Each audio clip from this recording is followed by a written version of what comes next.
Bismillahirrahmanirrahim. Sabahımızı жалғастырамыз. Al-kalamu al-fi'l, fi'l жайлы сөз дейді кітаптан оқиық.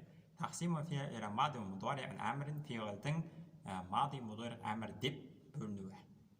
Янқасиму fi'l бөлінеді ila мадин ва мудори'ин ва амрин.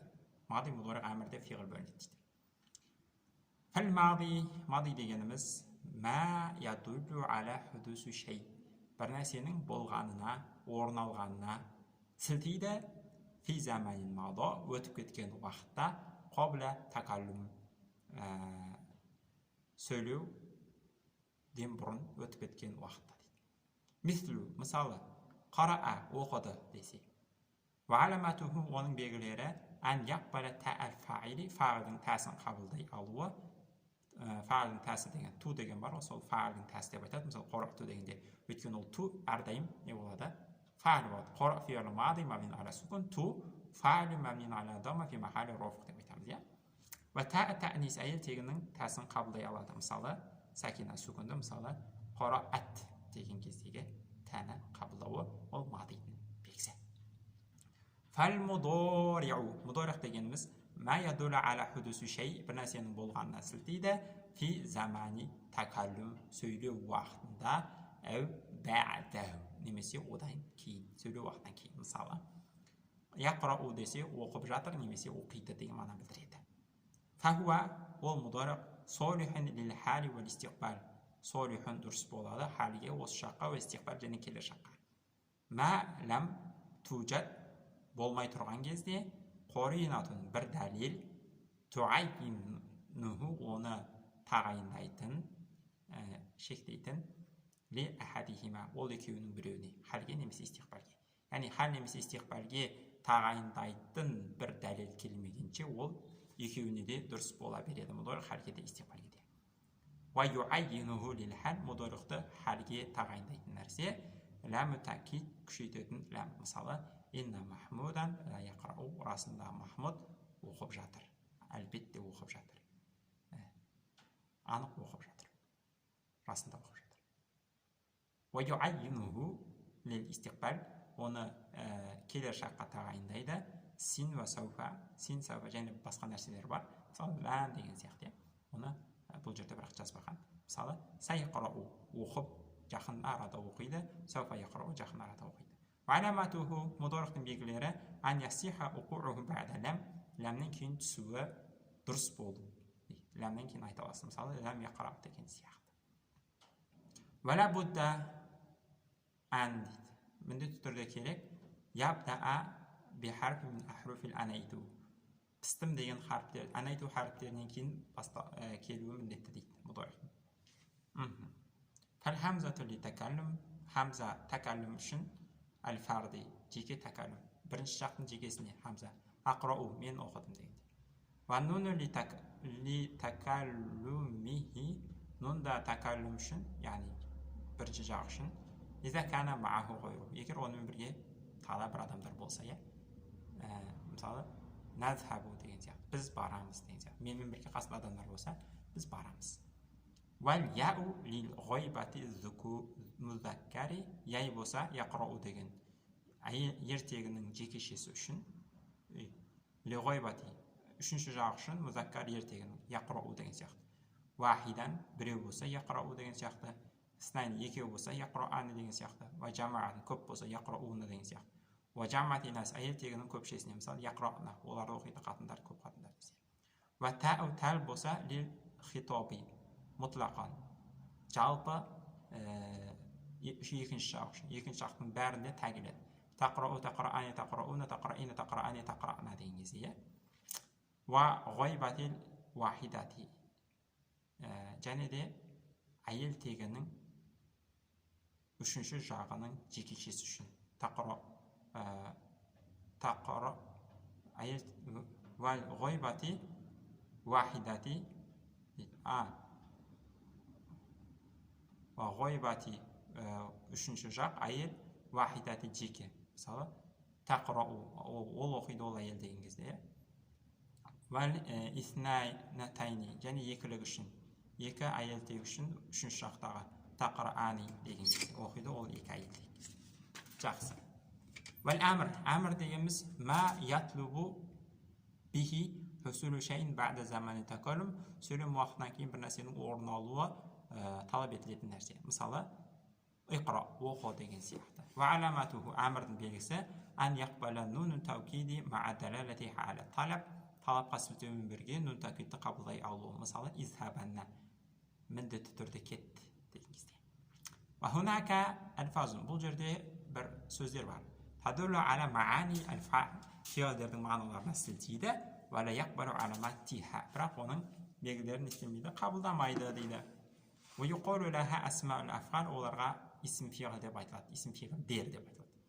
Ва хия саласату анва, оның үш түрі бар. Исм фиғал мади, мысалы хайхата деген сөз, бимa'на бауда, алыстады деген мағынада.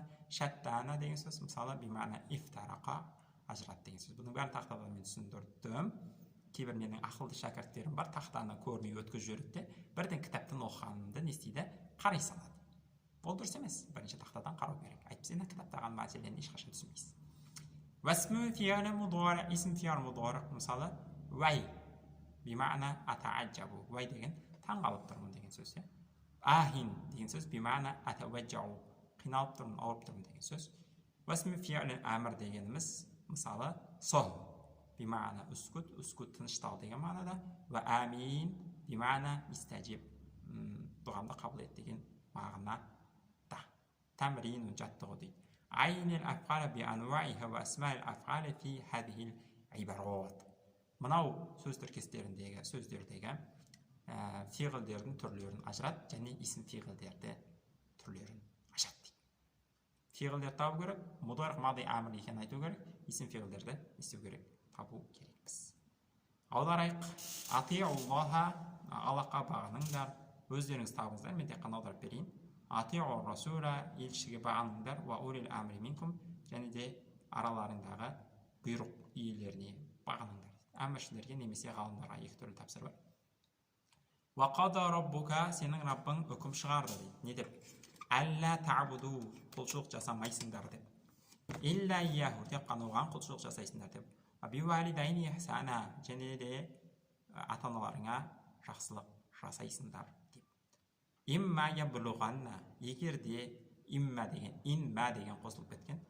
Егерде жетсе, индака, сенің алдында, аль-кибара, қарттыққа, ахадухума, ол екеуінің біреуі, аукилахума, немесе екеуі де қарттыққа жетсе, фала тақуллахума уффин, ол екеуіне үф деп айтпа дейді. Уффин деген мағынасын көрдім сөзден, атададжару, атакарруху деген мағынаны білдіреді деген. Жеркеніп тұрмын, жындан ашуланып тұрмын деген сияқты ғой. Вәлә танхархума, ол екеуіне жекіріп айқайлама, вақуллахума қаулан карима, ол екеуіне жұмсақ сөз ай, вахбит лахума жанаха зүлли, және ол екеуіне жай жанаха зүлли, зүл деген қарапайымдылық деп аударайық. Қарапайымдылықтың қанатын, минар рахма, мейірімдіктен болған қарапайымдылықтың қанатын жай. Вақур раббирхамума кама раббаяни сағира, Раббым менің кішкентай кезімде рахметіне бөлегенің сияқты, бұл екеуінде рахметіне бөле деп айт дейді. Жақсы нәрсе. Вама атакумур расулу фахузуху, не нәрсені Аллах елшісі әкелсе, сендер оны алыңдар, не нәрсені бұйырса соны орындаңдар деген сөз. Вама нахахум анху фантаху, не нәрседен қайтарса, сендер одан тыйылыңдар дейді. Хайхата лима туадун, хайхата өте алыс, олардың уәде етіп отқан нәрселер дейді. Иза зукира солихуна, егер де салихалылар еске алынса, фахайя халам би умаро дейді. Онда Омарды бірінші айт дейді. Осы жерде фахайя халам деген сөз түсіндіріп жіберейін. Кезінде өзім түсіне алмай қиналғам қатты. Интернетім жоқ кезде, интернетім бар кезде оп-оңай түсініп алдым. Фа деген бөлек бір сөз. Хайя деген аджил деген сияқты ғой. Асық деген бар ғой. Хайя аля солах дегендегі сөз бар ғой. Сол сөз ғой хайя деген. Халам деген тура сондай мағынада. Ол да асық, тездет деген мағынаны білдіреді. Хайя халам деп бөлек айтуға да болады, немесе хайя халам деп екеуін біріктіріп жіберіп айтса да болады. Екеуін бір сөз қылып не істесе де болады, айтуға болады екен. Мағынасынан да екен. Ибда бих, онымен баста. Аджил бизикрихи, оны айтуды асықтыр деген сөз. Аджил би Омар деген сөз ғой. Омарды асықтыр. Яғни салихалы адамдар туралы айтып бастасаң, Омарды асықтыр. Яғни Омарды айтуды асықтыр, Омарды бірінші айт деген мағынада. Хайя аля сала, бұны бәріміз білеміз, намазға асық. Хайя аля фала, құтылуға асық.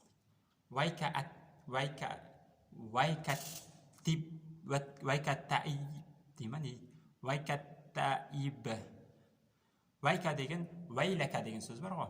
Вайлака, вайлун деген сөз бар ғой. Сорын ғұры деген аударады бізде. Вайлака десе, саған бәле болсын деген қарыс сөз ғой. Исім фиғыл әмір. Вайлака, саған қарыс болсын деген. Соның қысқартылған түрлі. Вайлака лыдыс болады, вайка деп те айтады. Вайка деген бір сөз. Иттаиб, менде хамза жоқ, мына жерде ортасында хамза бар деп ойлаймын, бірақ иттаиб болу керек. Мағынасы ұял немесе масқара бол деген мағынаны білдіреді. Мына жерде түсіндірмесіне жазып қойыпты. Юқолу иттааба, мадыйы иттааба екен. Роджулу мин шайин, иттааба роджулу мин шайин. Бір кісі бір нәрседен ұялды, масқара болды. Немесе яттаибу, немесе ұялады, масқара болды. Фахуа муттаибун, муттаибун, ол ұялған адам десе, хозия масқара болды, немесе истахия бір нәрседен ұялды деген мағынаны білдіреді дейді. Бұның да интернетім жоқ кезде қатты қиналып едім. Интернет болғаннан кейін оп-оңай тауып алдым. Уффин лакум дейді. Сендерге уф болсын дейді. Уффин лаху деп айтса, немесе уффин лака деп айтса, мағынасы лафзатун туқолу инда истиқзази шайин ау тададжури ау тақаззузи минху деген мағынаны білдіреді екен. Бір нәрседен тададжур болған кезде, яғни бір нәрседен жынданып, ашуланып, жүйкеңе тиіп тұрған кезде, немесе тақаззуз, бір нәрседен жиркеніп тұрған кезде айтылатын сөз дейді. Яғни атақаззуз, мен сенен жиркеніп тұрмын, мен сенен жүйкеме тиіп тұрсың, сен менің деген мағынаны білдіреді екен. Уффиллакум, мен сендерден жиркеніп тұрмын. Валима табудун, сендер құлшылық жасап жатқан нәрседен жиркеніп тұрмын. Мин дунилла, Аллахтан өзге құлшылық жасап жатқан нәрселерден жиркеніп тұрмын дейді. Шынымен ғой. Тыныш анил қаби, жаман сөзді айтудан тыныш сал дейді. Ауид лисанака, тіліңді үйрент, тіліңді әдеттендір. Қаула сидқи, жақсы, шыншыл сөзге тіліңді әдеттер. Тахфазху, менде харекеттер жоқ. Егер де маған тахфазху деген харекет болса, онда мағынасындай болады. Ауид лисанака қаула сидқи, шыншыл сөзге тіліңді үйрет. Тахфазху, сол кезде сен тіліңді сақтайсың. Тіліңді сол кезде ғана сен сақтай аласың. Инна лисана, арасында тіл, лима ауватта му'тад. Лима ауватта, не нәрсеге үйретсең, не нәрсеге әдеттендірсең, му'тад, сол нәрсеге әдеттенілген болады дейді. Осы жерден фиғыл мудары әмір мадиларды және де исм фа'ил, исм фиғыл дерді табыңыздар. Ва хардауан алхамдулиллахи раббил алямин.